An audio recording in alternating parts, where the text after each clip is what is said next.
शांति। अगर तुम करता हो और कुछ काम कर रहे हो, कर्ता भाव अगर तुम्हारा गया नहीं, करने का भाव है, तो कर्म फल को परमात्मा को समर्पित कर दो। गुड और बैड ऐसा नहीं कि गुड फल हमारा और बैड फल परमात्मा। Choiceless offer all the consequences of your action to God. That's a devotion. That's a real devotion. कर्म तुमने किया, लेकिन फल से कोई चिंता नहीं, फल का कोई भार नहीं, फल की कोई अपेक्षा नहीं। अच्छा हुआ बुरा हुआ, good bad agree, give everything to God. एक तरीका। और अगर कर्ता तुम नहीं हो, कर्ता भाव नहीं है, इसका मतलब निष्काम कर्म किया, तुम्हारी कोई कामना नहीं थी। लेकिन देखो, काम तो तुम्हें करना है, या तो कामना बस करो या निष्काम होकर करो। काम किए बिना कोई भी प्राणी रह नहीं सकता।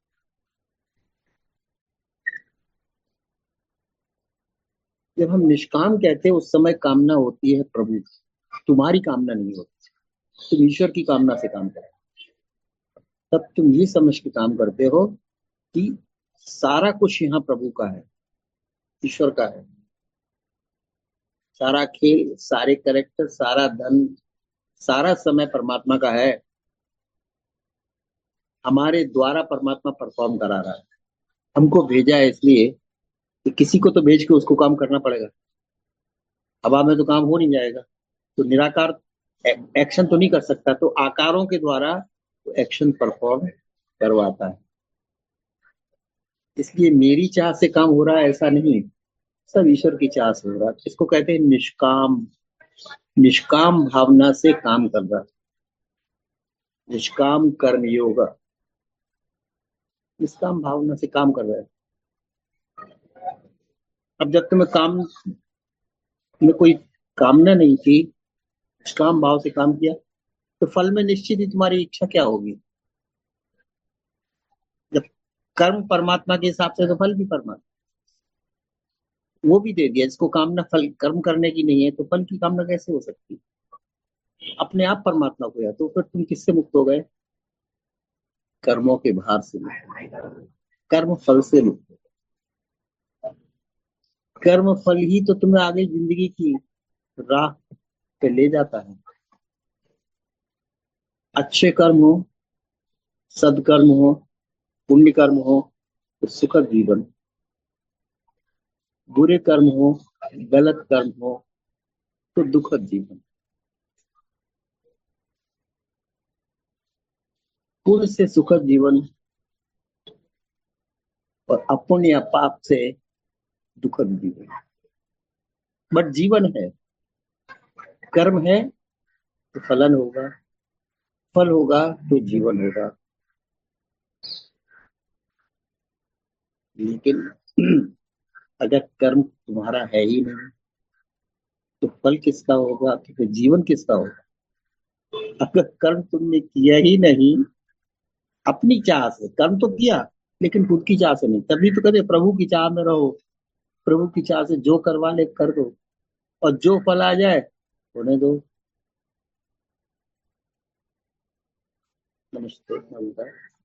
तो जो प्रभु करवा ले कर दो, जो फल मिले खुशी खुशी गुजर जाओ। क्योंकि तुमने प्रभु की चाह से काम किया, प्रभु की चाह से फल मिला। अब अच्छा बुरा लेबल लगाना तुम्हारा काम तो है नहीं, है ना। कि फल अच्छा है कि बुरा है, कि क्या करूं क्या नहीं करूं। Letting it go.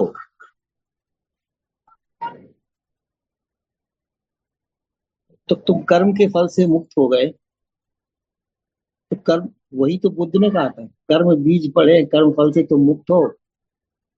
तो फिर पुनर्जीवन मिलेगा क्यों। दोबारा बीज तुम बो रहे नहीं, ना अच्छे कर्मों का ना बुरे कर्मों का। क्योंकि तुमने कह दिया कर्म हमारे हैं नहीं, तो हम बीज बो ही नहीं रहे। और बीज हम बो नहीं रहे तो फल भी हम काट नहीं रहे। तो धीरे धीरे जो कर्मों का भार होगा, कर्म बीजों का भार होगा, धीरे धीरे समाप्त हो जाएगा। और जैसे जैसे ये भार कम होता जाएगा, तुम्हें खुद खुशी का एहसास होगा। तुम्हें फीलिंग आएगी कुछ चीज है जो हमें निर्भर किए जा। तो भार दिखता नहीं था, लेकिन वो भार तुम्हारे अंदर। और जैसे जैसे तुम निर्भर होते हो, कर्म मुक्त होते हो, तुम्हें अगले जीवन से मुक्ति मिलती चली जाती है। जितना ही ज्यादा तुम्हारा कमिटमेंट निष्काम कर्मयोग में रहेगा, उतनी ही ज्यादा तुम्हें बंधन से मुक्ति, कर्म बंधन से मुक्ति, पुनर्जन्म से मुक्ति। इसका मतलब हर दिन जो तुम जी रहे हो, वो अपनी डेस्टिनी से नहीं जी रहे हो। अपनी डेस्टिनी भी तुमने परमात्मा को दे दी कि मेरी डेस्टिनी में जो कर्म होना था, मैं वो भी मेरा अब नहीं, वो भी तुम्हारा ही। तो मेरी डेस्टिनी तुम भोगो।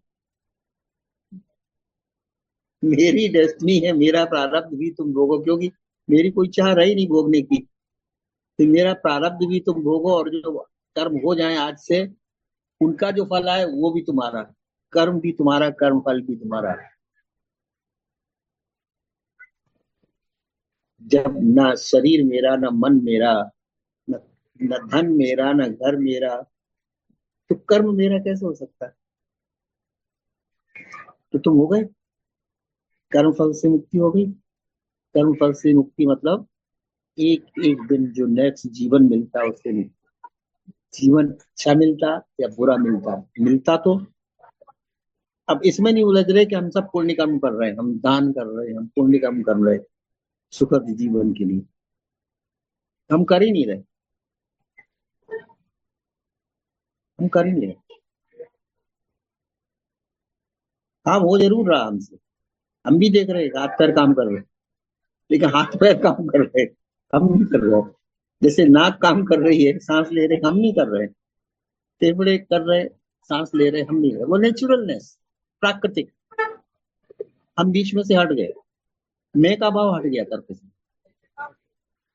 मैं जब ये बात कहता हूँ तो उन कामों के लिए नहीं जो क्रियामान है, जो रोज के हैं।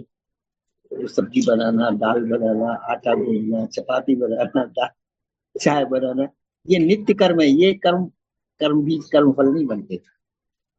समझते हैं? ये कर्म फल नहीं बनते। कर्म फल वो बनते हैं जो संचित और प्रारब्ध से आ रहे हैं। हमने गुस्सा किया था, प्रतिक्रिया की थी, वो कर्म बीज बो दिए हमने। हम बेचैनी के कर्म बीज बो दिए। प्रतिक्रिया चाहे खुशी की हो, प्रतिक्रिया चाहे दुख की हो, हर प्रतिक्रिया कर्म बीज बोती है। मैंने कहा प्रतिक्रियाओं से बचो, बेचैनी से बचो। अगर बेचैनी से बचने के लिए पहला उपाय ये है कि मैं शिफ्ट कर दो, देह से विदेह में हो जाओ। मैं का शिफ्ट हो गया, जैसे सही जगह पर मैं पहुंच गया, मैं चेतना हो गया।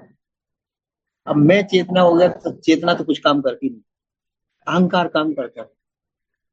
अहंकार में छापा था कि मैं काम करने वाला हूँ, मैं भोगने वाला, मेरा मान, मेरा अपमान, मेरा सुख, मेरा दुख, मेरा प्रभाव, मेरी प्रभावहीनता अब रही नहीं ना। अब जब नहीं रही, किस बात का सुख, किस बात का दुख, किसको प्रतिक्रिया, कैसा कर्म बीज, कैसा कर्म फल। प्रत्येक दिन हमने ऐसा गुजारा। प्रतिक्रिया आई होंगी, बादल चले होंगे, आंधियां आई होंगी, तो कर्म दिल किया होगा अभी अभी झगड़ा कर लो, अभी जवाब दे दो, अभी ज्वाइन कर लें। क्योंकि उधार रखने की आदत नहीं। कोई भी अटैक किसी ने किया तो अटैक को सहने की आदत नहीं थी, और कहेंगे कि हमने बहुत बर्दाश्त कर लिया, अब नहीं, इनफ इज इनफ, अब बर्दाश्त नहीं करेंगे। बात ये बर्दाश्त की है ही नहीं। बात समझ की है, बात बोध की।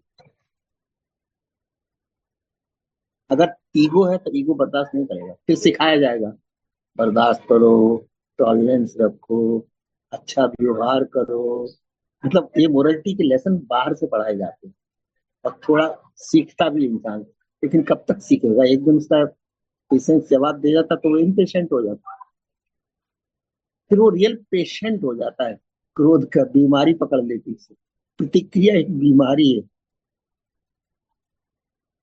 क्योंकि ये बीमारी ऐसी कि तुम्हें अगले जन्म में ले जाएगी। ये डॉक्टर इलाज नहीं कर पाएगा प्रतिक्रिया का, क्योंकि जब तुम बीज बो दोगे तो पुनर्जन्म का कारण बनेगा। अब डॉक्टर क्या करेगा तुम्हारी प्रतिक्रिया?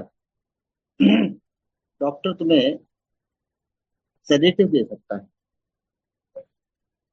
ताकि तुम्हारा नमनेस हो जाए, तुम्हारी अकड़ ना आए, तो तुम ढीले पड़ जाओगे। सेडेटिव दे दिया, तुम ढीले पड़ जाओ या तुम सो जाओगे। ये बोलने की ताकत ही नहीं रहेगी, रिएक्ट करने की भी ताकत नहीं रहेगी। But that is not the proper treatment. तुम में शक्ति है जवाब देने की, तुम में ताकत है जवाब देने की, तुम्हारे पास बहुत सुंदर जवाब भी है, भाषा भी है, और फिर भी तुमने लेट गो कर दिया। फिर भी तुमने जाने दिया चीज, सामने वाला गलत था, फिर भी दैट इज टॉलरेंस। और वो टॉलरेंस तब आएगी जब तुम्हारी में माइंड से हार्ट की तरफ शिफ्ट हो जाएगी, माइंड सेल्फ से हार्ट सेल्फ में चली जाएगी, जो रियल सेल्फ में चली जाएगी, रिफ्लेक्टिव लाइट से तो ओरिजिनल जगह पे चली जाएगी। तो फिर तुम्हें ये टॉलरेंस सिखाने की जरूरत नहीं, पाठ सीखने की जरूरत नहीं। फिर तुम्हारे लिए सब चीज पासिंग क्लाउड हो गए। सामने वाला सही है कि गलत, ये मूल्यांकन भी क्या करना है? वो गलत होगा वो भोगेगा, वो सही होगा वो भोगा। वो अपने कर्म बोलेगा, हम क्यों उसके कर्म फल के भागी बने?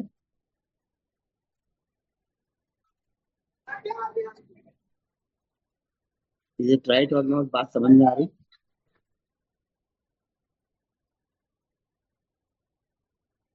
ये नहीं समझना मैं किसी व्यक्ति के पर्सनल उसमें बोल रहा हूँ, मैं जनरल कॉन्टेक्ट में बात कह रहा हूँ।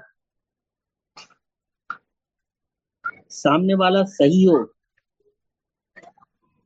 या गलत हो, तुम कहते हो हम सही थे, सामने वाला गलत था, तो हम कब तक टॉलरेट करते इसकी torture? So I had to react. How long can I tolerate? I have tolerated enough. तो तुम्हारा माइंड बोलता, तुम नहीं बोलते, तुम्हारा माइंड बोलता enough is enough, I will give back. That is the time तुम सोचो, who am I to give back?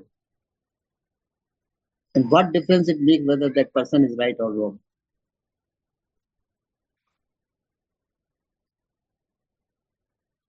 थोड़ी देर की बात है, ये समझाने दो, सब ठीक हो जाता है। और वो पर्सन भी ठीक हो जाता है, मैं बताऊं, वो माफी मांगता है। जिसने तुम्हें अटैक किया था, परिवार का ही सदस्य हो, रिलेटिव हो, जिसने तुम्हें अटैक किया था या एलिगेशन किया था, और तुम चुप रही।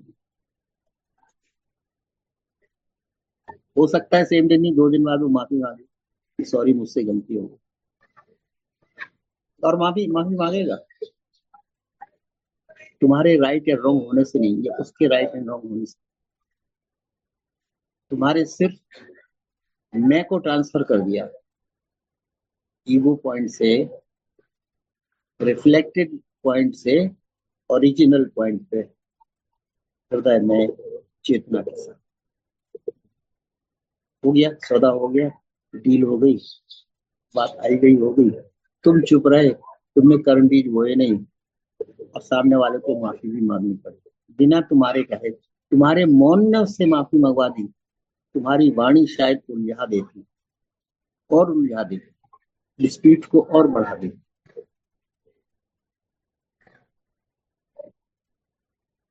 तो क्या हुआ? अब हम निर्बीज जीवन जीने लगे। अब बीज हम बो ही नहीं रहे कोई, ना अच्छा ना बुरा, ना शुभ ना अशुभ, ना पुण्य ना पाप। मुक्ति का अर्थ है दोनों से परे रहना, अच्छे काम करना। संसार में सिखाया जाता, अच्छे काम करो, सद्गुण होना चाहिए, सिखाया जाता कि नहीं समाज में? अच्छे काम करो, सद्गुण होने चाहिए। लेकिन वेदांत कहता है गुणों में उलझो ही मत। तुम गुणों के अतीत हो जाओ, त्रिगुणातीत हो जाओ। सात्विक है तो गुण ही। बहुत अच्छी बात है कि तुम तमोगुण से सत्वगुण हो गए, रजोगुण हो गए, सत्वगुण हो गए। बहुत अच्छी बात है, गुड। बट मुक्ति का अर्थ त्रिगुणातीत, गुणों से परे। गुणों से परे मीन्स प्रकृति गुणों के द्वारा जीवन देती है, जन्म देती है। अच्छे गुण, अच्छे कार्य करोगे, अच्छा जीवन मिलेगा, सुखद जीवन मिलेगा। और गलत कार्य करोगे तो दुखद जीवन मिलेगा। ये प्रकृति अरेंजमेंट करती है। तो प्रकृति किसमें चलती, किन गुणों में चलती है? रजोगुण, तमोगुण, सत्वगुण। लेकिन सज्ञान कहता है, वेदांत कहता है, तुम्हारा, अगर तुम समझदार हो, अगर तुम होश में हो, तो गुणों के परे हो जाओ। सत्वगुण भी नहीं। जब मैं पर्सनल होता है, बॉडी माइंड से चलता है, तो सत्वगुण होता है, तमोगुण होता है, रजोगुण होता है। जब तुम चेतना ड्रिवन लाइफ हो जाती तुम्हारी, तो तुम त्रिगुणातीत हो गए, दोनों से परे हो गए। अब जो ये जीवन है, वो कोई कर्मफल नहीं दे रहा, ना अच्छा ना बुरा। इसका मतलब प्रतिदिन तुम मुक्त होते जा रहे हो। अगले जीवन का तो तुमने कर्म बीज बोया ही नहीं। जो डेस्टिनी से इस जीवन में भी तुम्हारा होना था, तुमने उसको भी जाने दिया। अगर तुम मैं करके कर्म बीज बोते, आई एम डूइंग इट, तो कर्म बीज होता। जब you have not done it, just it was done through you, it was done through you. तुमने बच्चे को जन्म दिया, सच में तुमने दिया। बच्चा पैदा हुआ, तुम तो निमित्त थे। तुमने बड़ा किया नहीं, बच्चा बड़ा हुआ। तुमने खिला पिला के बड़ा किया नहीं, तुम्हारे मोह ने ऐसा किया। मदरहुड के मोह ने किया, अटैचमेंट की। जिस जिस भाषा का हम उपयोग ज्यादातर समाज में करते हैं, उस भाषा के हिसाब से बोल लो। राइट? बात सही है कि नहीं?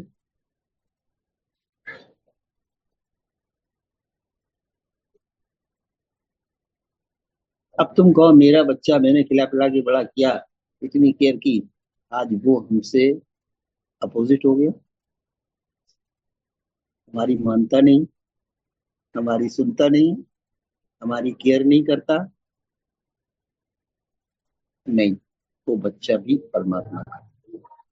तुम माध्यम बने, उसके संसार के अवतरण में तुम माध्यम। जैसे तुम संसार में अवतरित हुए थे, कोई और माध्यम बना था। जिन घरों में तुम माध्यम नहीं हो, बच्चे तो वहां भी हो रहे हैं ना। इस घर में तुम माध्यम बने, बच्चा आया। हम माध्यम हैं संतान उत्पत्ति के, या संसार में काम करने के। सब संसार परमात्मा का खेल है, और खेल को कोई तो करेगा, तो वही आकार बन के आ गया। अब खेल अच्छा भी होता है, खेल बुरा भी होता है। फिल्म में सारे कैरेक्टर होते हैं, हीरो भी होता है, विलेन भी होता है, सपोर्टिंग एक्टर भी होता कि नहीं? तो संसार में सब तरह के एक्टर हैं, सब तरह के निमित्त बने। परमात्मा को तो अपना खेल चलाने हैं, और उसका खेल चल रहा है। लेकिन तुम चला रहे हो खेल, ये अगर आभास तुम्हें हो गया कि देखो हम तो हीरोइन के रोल में, हम तो अच्छा अच्छा सब काम कर रहे हैं। नहीं, न तुम हीरोइन हो, न तुम विलेन हो। तुम कोई हो ही नहीं, तुम निमित्त हो मात्र। तुम वर्गीकरण करो ही मत अच्छा बुरे का। जैसे और हैं, तुम भी हो, निमित्त मात्र हैं, परमात्मा काम कर रहा है। अब कोई विलेन बना तो बनने दो ना, कोई हीरो हीरोइन बना तो बनने दो ना।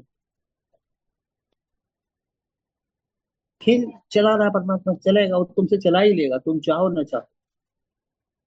तुम्हारी चाह से संसार नहीं है, की बात मैं रोज कहता हूं। परमात्मा की चाह से संसार है।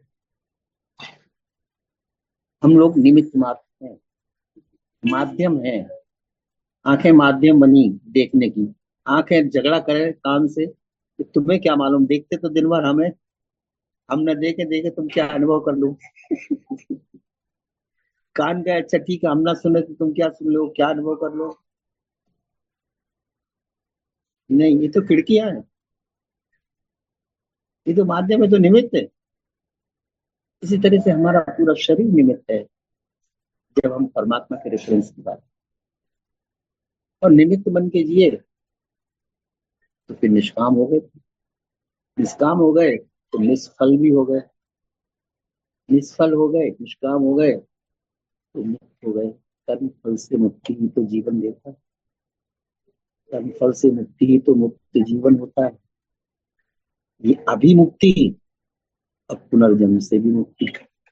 अगर तुम्हें डबल मुक्ति एक ही दिन में मिल रही है, और आज ही उसका फल मिलता है, अभी उसका अगर स्वाद तुम्हें मिलने लगा, क्योंकि तुम धीरे धीरे हल्के होते चले जाओगे। काम तुम्हारा है नहीं, फल तुम्हारा है नहीं, तो जो फल हो, तुम तो मस्ती से जी रहे हो। परमात्मा ने करा लिया, हमने कर लिया, उससे हम बैठ गए। जो हुआ हुआ, अच्छा हुआ बुरा हुआ, it is not my business. हम फेल हुए या पास हुए, it is not my business. Exam दिया, बस दिला दिया। पढ़ने की तैयारी जितनी करवाई उसने हमने कर दी, एग्जाम दिला दिया, हो गया, पास फेल वो जाने।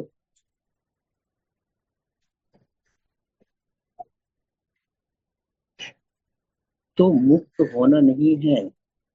मुक्ति कोई फ्यूचर का पॉइंट नहीं है, रेफरेंस। मुक्ति प्रतिपल तुम्हारे होने का ढंग।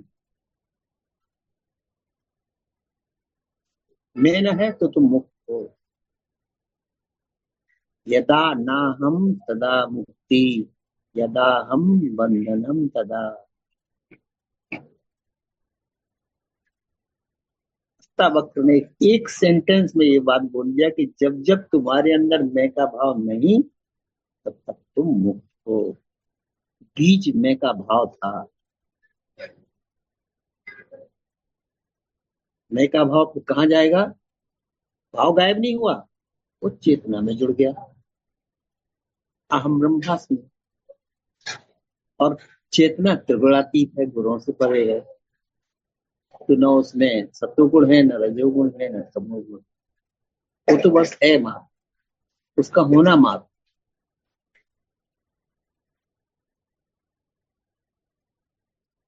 यही सच ज्ञान है, जैसे ही तुम्हें होता है सत्यम ज्ञानम अनंतम ब्रह्म। ब्राह्मण किसे कहते हैं?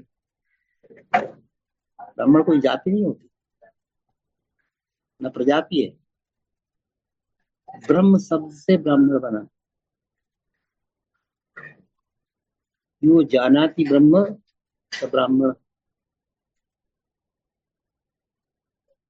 धारयति स धर्म। अब जानना पर्याप्त नहीं, मैंने कहा जानो और जीना है। जानना थ्योरेटिकल हो सकता है, लेकिन जीना साक्षात है, प्रतिपल है। प्रतिपल तुम ब्रह्म बन के जी रहे हो। हर एक कर्म में तुम ब्रह्म हो। हर कर्म ब्रह्म तुम तब हो जब कर्म तुम्हारा नहीं, तुम निमित्त हो।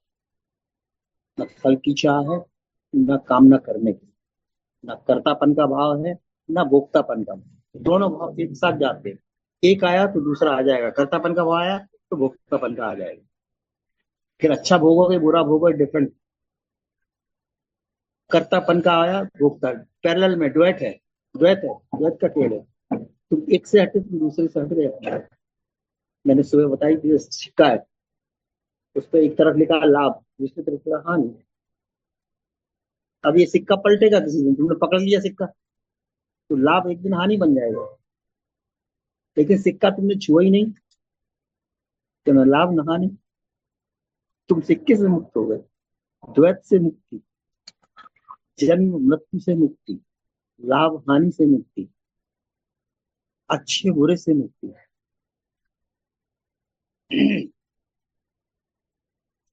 इसी संदर्भ में और एक एग्जांपल देते हैं जो बहुत रिलेवेंट है, बहुत ऑथेंटिक है।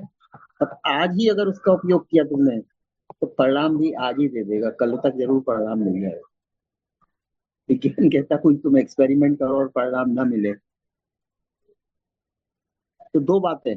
ये तो तुम्हारा एक्सपेरिमेंट करने का तरीका गलत है। या तुम्हें बात समझ में थियोरेटिकली आई नहीं तो प्रैक्टिकल करोगे कैसे? थ्योरी पूरे से अगर ठीक से समझ लोगे तो प्रैक्टिकल ठीक से होगा, और थ्योरी प्रैक्टिकल दोनों सही हो गए तो परिणाम वही होगा। अब एक प्रोजेक्ट देते हैं, प्रोजेक्ट लेते हैं जो हमारे तुम्हारे सबके नित्य के जीवन के लिए।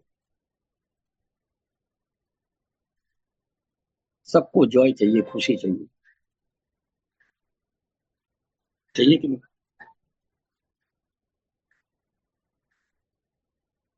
अब उसका दूसरा टर्म सांसारिक भाषा में प्लेजर कह दो।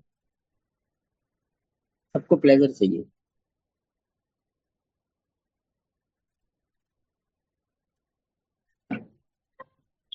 अब खुशी मिलती कैसे? कुकी खाओ, खुशी मिलती है। डिजायर्ड कुकी खाई, खुशी मिली। डिजायर्ड आइसक्रीम खाई, खुशी मिली। डिजायर्ड लोगों से मिलना हो गया, खुशी मिली। डिजायर्ड परिणाम आ गया, खुशी मिली। मिलती है, तभी तो मिलती खुशी। इच्छित वस्तु, इच्छित व्यक्ति, इच्छित परिस्थिति। वस्तु, व्यक्ति, परिस्थिति, स्थान, इच्छित डिजायर्ड ऑब्जेक्ट। डिजायर्ड ऑब्जेक्ट मिले तो तुम खुश हो जाते हो, हैप्पीनेस हो।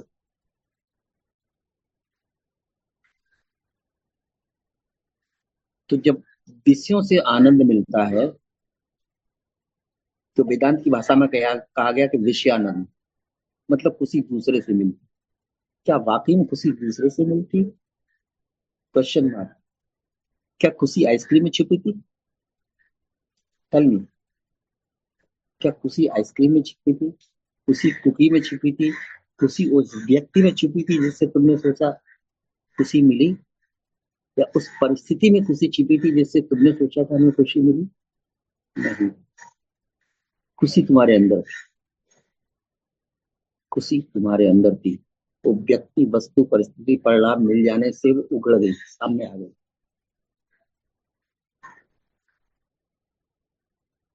डिजायर्ड थी, डिजायर्ड की मीटिंग हुई उससे, और जब अनकवर हुई तो अंदर की हैप्पीनेस खुल गई। डिजायर एक पर्दा था, किसके ऊपर? इटर्नल हैप्पीनेस, सच्चिदानंद तुम्हारे ऊपर। डिजायर करेगा कौन? वो, आई एम द डिजायर। तो एक पर्दा कर्टेन कर ले। अब क्या हुआ जब उसकी डिमांड मीट हुई, डिजायर मीट हुई, सेटिस्फेक्शन हुआ। सेटिस्फेक्शन हुआ और हैप्पीनेस हो गई। तो हैप्पीनेस तुम्हारे अंदर से प्रकट हो गई क्योंकि डिजायर न्यूट्रलाइज हो गई। आइसक्रीम की तुम्हें डिजायर थी, आइसक्रीम मिली, तुम्हारी डिजायर न्यूट्रलाइज हो गई। न्यूट्रलाइज होने से सेटिस्फेक्शन हुआ, सेटिस्फेक्शन होने से खुशी हुई। खुशी तुम्हारे अंदर थी, डिजायर ने कवर करके रखी थी। खुशी ना विषयों में है, ना वस्तुओं में है, ना परिस्थितियों में है। खुशी कहीं है ही नहीं। टेस्ट है उसमें, खुशी नहीं है। टेस्ट हो सकता है बिस्किट में, टेस्ट हो सकता है आइसक्रीम में, टेस्ट होता है किसी के नेचर में, किसी व्यक्ति में, परिस्थिति में। इसमें टेस्ट होता है, खुशी नहीं, हैप्पीनेस नहीं। जब तुम्हारी डिजायर से ऑब्जेक्ट मीट करता है तो तुम्हें जो सेंस ऑफ सेटिस्फेक्शन मिलता है, उस सेटिस्फेक्शन में जो तुम्हारी डिजायर का पर्दा था वो हट गया। तो जो खुशी अंदर की थी, that is expression of Joy from with in. ये बात बहुत अच्छे से जान लो क्योंकि एक्सपेरिमेंट तुम्हें आज ही करना है या कल ही करना है।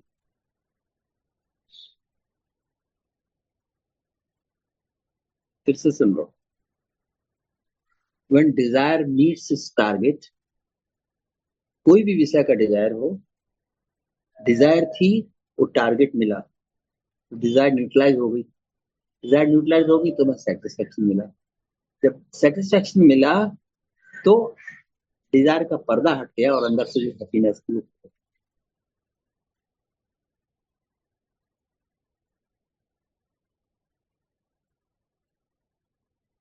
इसका मतलब अगर डिजायर का पर्दा ना होता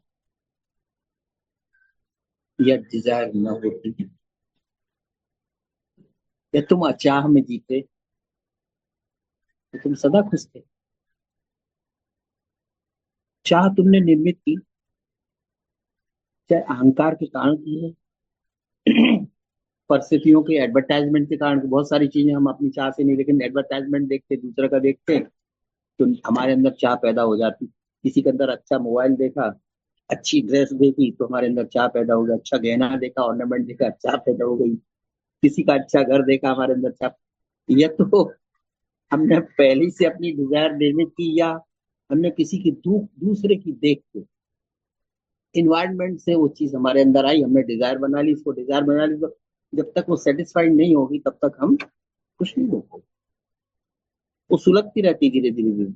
लेकिन जिस दिन डिजायर्ड ऑब्जेक्ट तुम्हें मिल गया, जिस चीज की डिजायर हो, चाहे छोटी से छोटी चीज मिले, वो ना चॉकलेट की, आइसक्रीम से लेके बड़ी से बड़ी चीज की हो, जिस दिन डिजायर मिली तो डिजायर न्यूट्रलाइज होगी। पहले क्या मिलता है? सेटिस्फेक्शन। सेटिस्फेक्शन हो गया तो डिजायर न्यूट्रलाइज, डिजायर का पर्दा हट गया, तो फिर क्या मिली? खुशी, हैप्पीनेस। बट हैप्पीनेस तुम्हारा अंदर का स्वभाव था, बाहर के प्रभाव से नहीं आई हैप्पीनेस। हैप्पीनेस तुम्हारे स्वभाव से जनरेट हुई जब डिजायर का पर्दा न्यूट्रलाइज हो गया तब। अब हमने कहा असल में त्याग किसका है? डिजायर का। त्यागी कौन? जिसने इच्छा छोड़ दी। संत कौन? जिसने चाह छोड़ दी। अब इस बात को समझ रहे हो तुम? इसकी गहराई की, इसकी इंपॉर्टेंस को समझ रहे हो तुम? चाहे चाहे गृहस्थी की हो, चाहे सन्यास की हो, आश्रम की हो, जंगल की हो या शहर की हो, चाह परिवर्तित करने से तुम सन्यासी नहीं हो। तुम पहले रंगीन कपड़े के आदी थे, अब तुमने गेरुआ वस्त्र धारण कर लिए। पहले तुम इस गृहस्थी के आदी थे, अब तुम छोटा गृहस्थी से बोर हो गए, गृहस्थी से फाइट किया, संघर्ष किया, ऊब गए, तंग आ गए, पूर्ति नहीं हुई, तुमने गृहस्थी छोड़ के भाग गए। तुम रण छोड़ दासी हो गए। चाह बदलना नहीं है, अचाह में होना ही संतत्व का लक्षण है। तो पहले कहते चाहे कम करो, और फिर चाह को खत्म करो। तो स्वभावता जो मिल जाए। हम नीड की बात नहीं कर रहे, नीड में और चाह में फर्क, नीड में और डिजायर में फर्क, आवश्यकता और चाह में फर्क है। आवश्यकताएं ईश्वर सबकी पूरी कर दे, और चाहें शायद ही कभी किसी की पूरी हो। थोड़े टाइम के लिए हो जाती है, लेकिन फिर दूसरी चाह, अहंकार जो बीज जो मौजूद है, चाह का डिजायरर मौजूद है, थिंकर मौजूद है, डूअर मौजूद है। इन तीनों की केंद्र बिंदु ईगो से लगी हुई, डिजायरर, थिंकर एंड डूअर। जैसे ही तुम अचाह में आते हो, तो चाह पूर्ति के लिए विचार थे, अब चाह आ गई तो कौन सा विचार करे, कौन सा प्लान बनाए? चाह है नहीं कुछ पूर्ति का, तो प्लान क्या बनाए? और प्लान नहीं बनाए तो एक्शन क्या करे? चलो ठीक है, आज आज आज मौसम ठंडा था, पकौड़े बनाने का दिल कर रहा है ना? तो पकौड़े बनाने का दिल किया, तो तुम फिर तैयारी करोगे कि नहीं? देखोगे बेसन है घर में रखा कि नहीं, प्याज वगैरह है कि नहीं, उसकी सामग्री है कि नहीं। नहीं तो बेसन मंगवा लिया, बढ़िया से ऑर्डर दे दिया, ऑनलाइन आ गया, 15 मिनट में आ गया। बेसन लिया, तैयारी की, पकौड़े बनाए और खाए, परिवार के साथ बैठ के खाए। अब क्या हुआ? तुम्हारी चाह को डिजायर्ड ऑब्जेक्ट मिल गया, तो चाह सेटिस्फाई होगी। चाह के सेटिस्फेक्शन में क्या होता है? चाह का पर्दा निकल गया, अब चाह न्यूट्रलाइज हो गई। चाह जब न्यूट्रल हो गई तो तुम अब चाह में आ गए। अब जो खुशी है तुम्हारी, उस चाह के कारण खुशी है। You are happy because of your internal condition, not because तुमने पकौड़ी खाई। पकौड़ी चाही, पकौड़ी बनाई, पकौड़ी खाई, सेटिस्फेक्शन मिला, सेंस ऑफ सेटिस्फेक्शन मिला, क्योंकि डिजायर्ड ऑब्जेक्ट मिला। लेकिन इकोनॉमिक्स में कहता है लॉ ऑफ डिमिनिशिंग रिटर्न। तो पकौड़ी खा के रह जाओ, क्या होगा? क्या बीमार कर देगी कि नहीं?